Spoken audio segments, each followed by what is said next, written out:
How to use ChatGPT to make an effective workout plan. Spoiler alert, you don't. So let's say you've been training consistently, but you notice you've hit a plateau. You're not able to go heavier on your lifts anymore. Your muscle growth has stalled, and you're just not progressing like you once were earlier on in the program. So you decide to go to ChatGPT, tell it your goal, and ask it to create you a 5-day workout plan to help you break through this plateau. So ChatGPT gives you the 5-day plan, and it's a bunch of different exercises, sets, and reps. And it looks completely different from what you were just doing before. So you think this might be exactly what you need to break through that plateau that you've been dealing with. But the problem with this is a training plan is so much more than just a list of exercises organized into different days, organized into a schedule. And that's exactly what you get when you ask ChatGPT for a workout plan. So in this video, I'm breaking down exactly why ChatGPT workouts fall short, and then also what you need to do to see results in the gym. I do want to first say that AI is a great tool. I use it for a lot of different things in my life, but when it comes to health and fitness, it's most helpful for a beginner. So, if you're just starting to lift weights, or if you're someone who hasn't worked out before, then sure, ChatGPT can give you a decent starting point, right? And if you're at that point, honestly, just getting in the gym and moving your body is already a win. But if you've been training consistently and you're looking to level up your training, take your training to the next level, Chat GPT is not going to get you there. Because, like I said, an effective training plan is more than just doing 5 or 6 exercises for 3 sets of 10 and throwing that together, right? Just having that plan is not enough, because we live in a time right now where there's no shortage of information. And if all we needed was information to get in shape, then everybody would be in shape, right? You can literally open Google on your phone. You can open any social media app and search for workouts for XYZ, whatever. You can go to Chat GPT and it'll give you a workout within seconds. But there is a huge difference between knowing what to do and actually knowing how to apply that to your specific situation. And that's why, despite having access to all the information in the world at our fingertips, people still are struggling, because believing all you need is the information and then you'll be able to get to your end goal is literally just saying, like, oh, I have the textbook for a class, so I'm never going to go. So yes, you have all the information in the textbook, you have all the answers if you study it, but that doesn't mean you know how to actually use it effectively and apply it to your circumstances.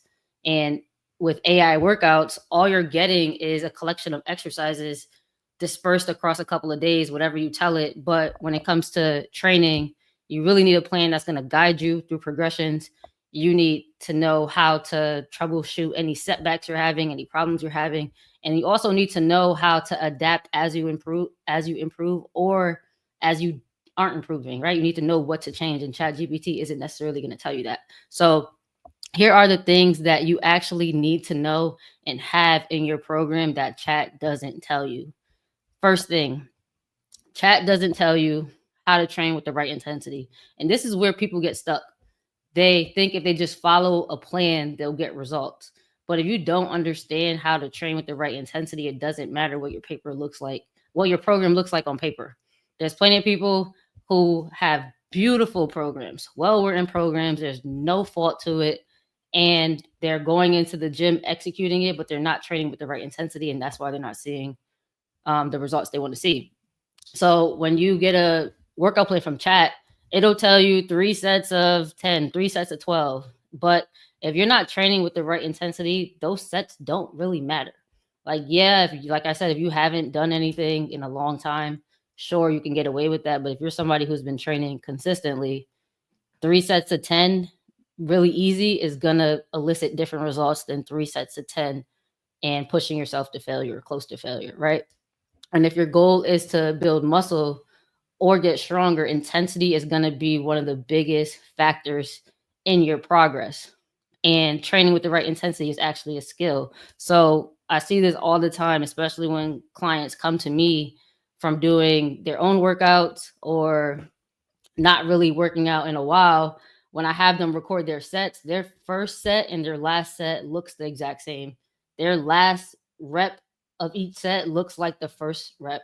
And that's not good because that's just evidence that you're not pushing yourself hard enough. So when you're doing your workouts, if your first rep and your last rep look the same and you're doing 3 sets of 10, then you know you're not training with the right intensity because that set is clearly not hard, right? And when it comes to getting stronger and building muscle, you do want to be approaching that failure point. And some tools to know or some signs to know if you're training with the right intensity, there's 3 things that you can easily look for. So when you're doing a set, the first couple of reps may move smoothly, but as you approach the end of that set, your weight, the way you're moving the weight, it should slow down. So the speed of each rep should slow down. You should be thinking like, hey, how many reps am I from failure, right? So if I'm doing 3 sets of 10, by the time I get to 10, I should not feel like I can do 10 more. You should only feel like you can do 1, 2, maybe 3 more. And that's how you know you're training with the right intensity. And that is going to be that's going to be shown in your videos. If you're recording your videos, you'll be able to see like, hey, this set looked pretty easy, but by the time I got to the 3rd or 4th set, it was pretty hard. Another way to see if you're training with the right intensity is like you start making ugly faces. You start making ugly faces, trying to push through. And those are all good indicators that you're training with the right intensity. And if you're not pushing yourself close to failure, your muscles aren't going to really have anything to adapt and grow because, right? So with ChatGPT, it can tell you these things, but you have to actually practice it. That's why it is a skill. It's not going to coach you on intensity. It may tell you if you look it up, like, hey, how hard should I push myself? It may tell you, but actually executing that is different from knowing it. And that's what people don't really understand. And you really have to have a lot of experience with each exercise over time to even be comfortable with pushing yourself. So it's more than just following a plan.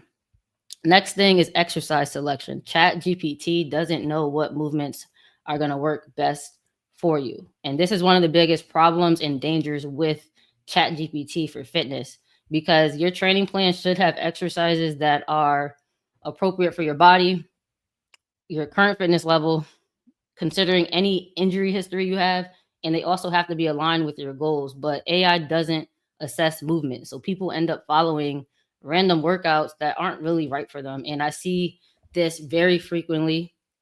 Someone wanting to get back into the gym, get back into training after taking years off. Maybe they fell off because of they had kids, they had more responsibilities, a busier schedule. So they just fell off the wagon and now they're trying to get back, right? And now they're following a generic workout routine that they got from chat and they end up injuring themselves because they're doing movements that are too intense for them. I've seen people's chat GPT workouts have box jumps in them when they haven't jumped from high school. Like the last time they jumped was in high school. I've seen chat GPT give running in glute programs, sprints in glute programs when they have never been a sprinter. Sprinting, yes, could build muscle technically, but if you are not prepared to sprint, it is a recipe for disaster. It is not something you need to do to build muscle, right? So you need to match your program with what you're actually capable of. And if you don't, that's when injuries happen. Someone with knee pain can ask ChatGPT for a workout plan and actually end up making their pain worse because they end up doing squats or lunge variations that are too intense for them.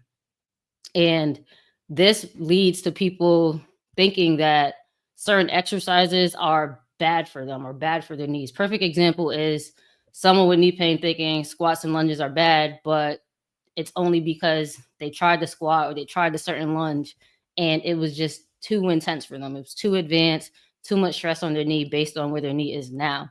And if you have knee pain, your first introduction to a lunge should not be a forward lunge or a walking lunge. you need to start with something that's less stressful, a different variation of a lunge that's less stressful on your knees.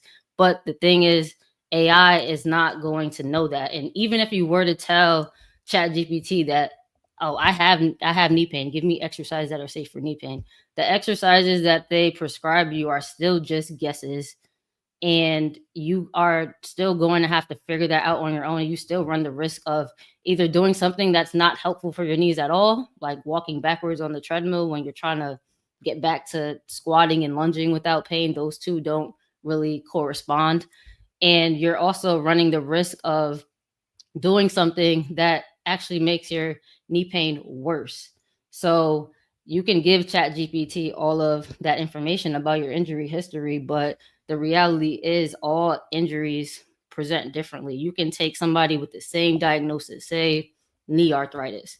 I have knee arthritis, you have knee arthritis. What I do for my knees and what do for your knees can be completely different, yet we're both diagnosed with the same thing. That's why going to AI for some of these answers is not really helpful, because it's so individualized, and the way you are going to treat each case is going to be different. And this is why, before I write any program for anybody, we go through a movement assessment. And the reason we do that is to avoid these problems. I do not want to give somebody a program and I have no idea how they move. That is not right. That is a recipe for me to look bad and to you to not get a result. So that is not something either of us would want.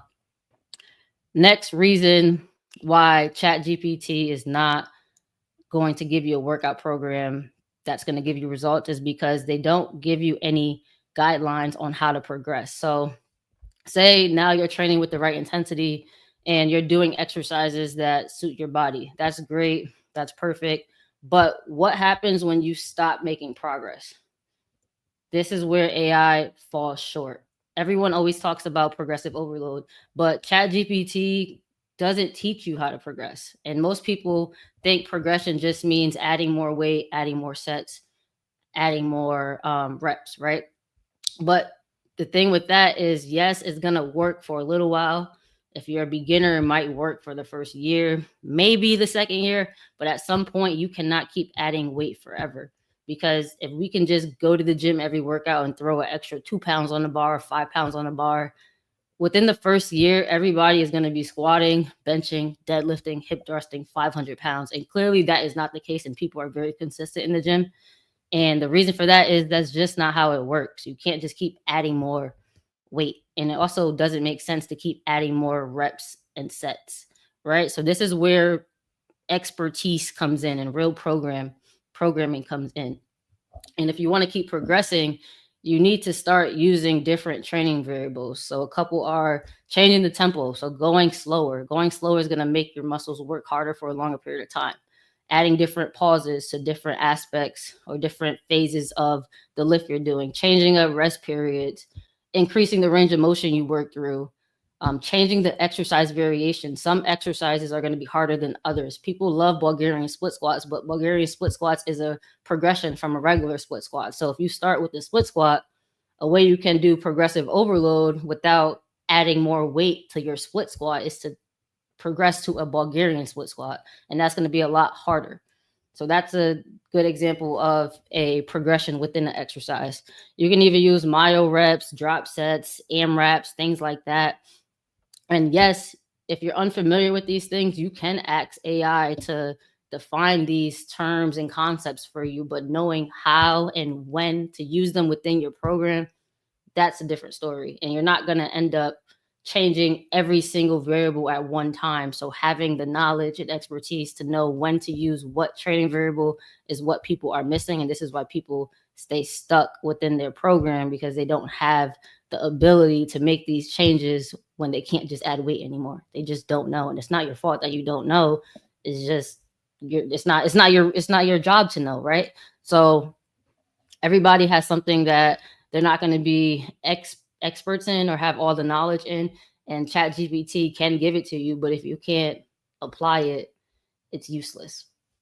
So you may be wondering, if Chat isn't giving you the right progressions, the right exercises, the right training variables, what should I be doing? And the truth is, you have two options. You can either use ChatGPT to give you the information and spend the time to learn it and implement it, which is going to take a long time, but you can do that. Or you can invest in a program. So if you're serious about building muscle and getting stronger, you're going to need a training plan that goes beyond just random exercises, random sets and reps without any strategy, and workouts that aren't really tailored to your body. So you really need a plan that chooses the right exercises for you, teaches you exactly how hard to push each set, and shows you how to progress week by week beyond just throwing weight on the bar. So you can either learn that on your own, or you can come inside my training programs. That's exactly what I show you. That's exactly what I give you. So if you're ready to take your training to the next level with a program that's actually designed for you, not some AI generated workout, then click the link in the comments to get started. Also, if you found this video helpful, then like, subscribe, and share it with a friend who's still putting all their trust in ChatGPT to build their workouts. Help them out by sending them this video, and they'll thank you later. With that being said, I'll catch you guys on the next video. Peace.